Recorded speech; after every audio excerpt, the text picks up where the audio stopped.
Hi there, my name's Dave and it's time to taste some wine. This time we're going to look at a 2019 Balisco Teodosia Aglianico del Vulture from the Basilicata region of southern Italy. Aglianico is grown in southern Italy in the Basilicata and the Campania region, as well as a little bit grown in some other areas like Puglia.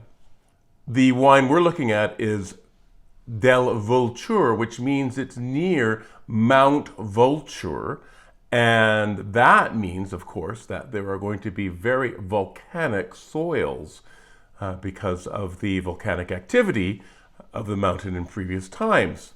If you look on a map here, it shows the wine regions of Italy, and then right at the top of the Basilicata region, there is the Aglianico del Vulture area.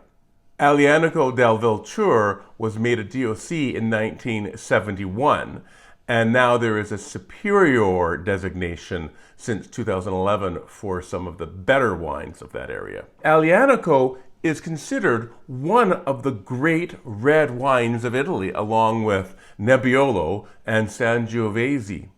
In fact, it's sometimes called the Barolo of the South because it is like that Nebbiolo wine that requires a fair bit of aging, even though we're only drinking a 2019 today.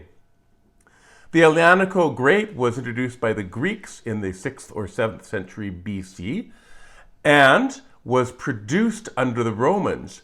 In fact, a Roman poet by the name of Horace talked about the history of Aglianico del Vulture way back in Roman times. Legend has it that after Hannibal defeated the Romans, he sent his troops to drink Aglianico to help them recuperate. The Aglianico grape is usually grown at higher altitudes, 450 to 600 meters. It is an early budding and late harvested wine that they used to age in chestnut casks, but now are transitioning to French oak. It has an aging potential of anywhere between 6 and 20 years. The Basilisco winery was started in the 1990s. If you look at their logo, it includes a coin dating back to when the wine was originally produced. It is now owned by a larger company called Fuedi de San Gregorio, and that is one of the big players in southern Italy. The winery is near the town of Barile, which is just above the ankle of the boot of Italy. And the winery has many tufa stone cellars, and tufa is that volcanic rock that can be quite crumbly. This wine, as I said, is called Teodosio, named for a famous Roman emperor who happened to be the last emperor to rule the Roman Empire before it was split into the East Roman Empire and the West Roman Empire. This wine is 100% Aglianico.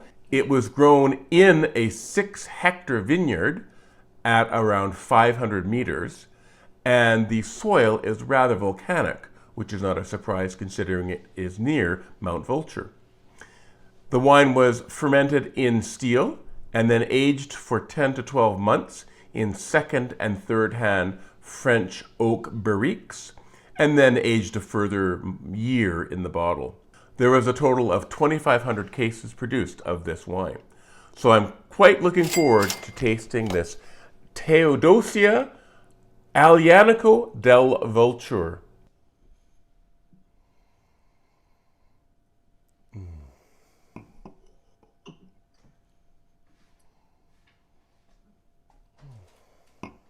Appearance, I said ruby, almost a little purplish, but mostly ruby.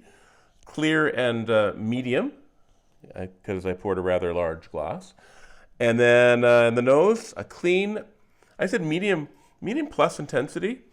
And then I thought this was super complex. I got a lot on here. So I got something floral, which I can't tell you what it is, but it smells like a flower. And then I got strawberry, cherry, plum, like a super nice plum, not like that crappy Merlot plum that you can sometimes get, but a really nice plum, blackberry, blueberry, and then black cherry, like really strong. And then I also smelled some cooked fruit, and it made me almost think of cherry pie when you smell that cherry, just the cherry part of the cherry pie, those baked cherries. I also got some raisin, some pepper, some vanilla, some toast, a hint of chocolate, and then I didn't get a lot of aging stuff because it's only a couple years old, but there was some leather and some either forest floor or some earthy sort of smells there as well. So I smelled a whole bunch of stuff here. I'm very interested in tasting this.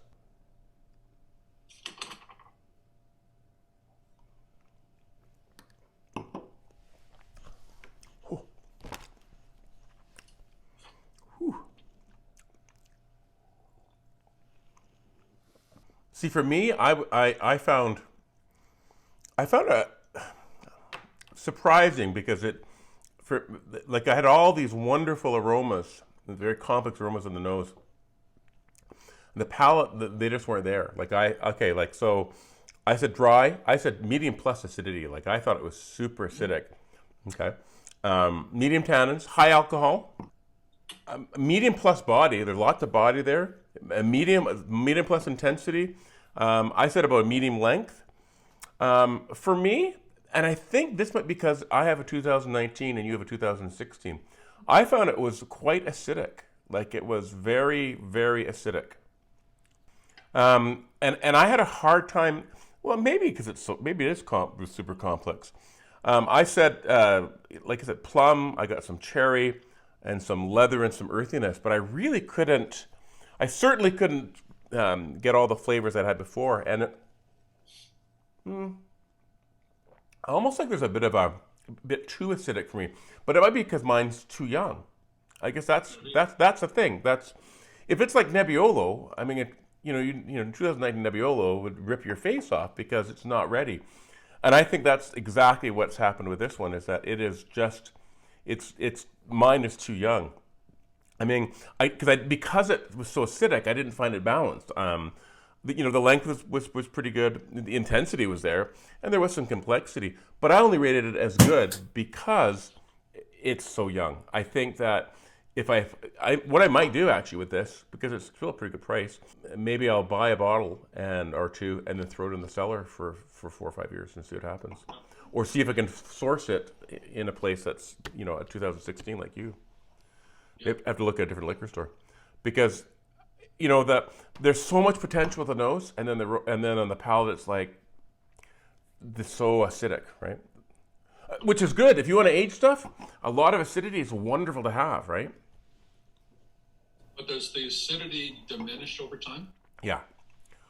It's like the tannins. The tannins and the acidity both diminish over time. One thing I did notice about it though is with food is excellent. Like I have my cheese and crackers, and because that cuts through that acidity, it's actually really, really nice with food. So maybe good's a little bit low, maybe between good and very good.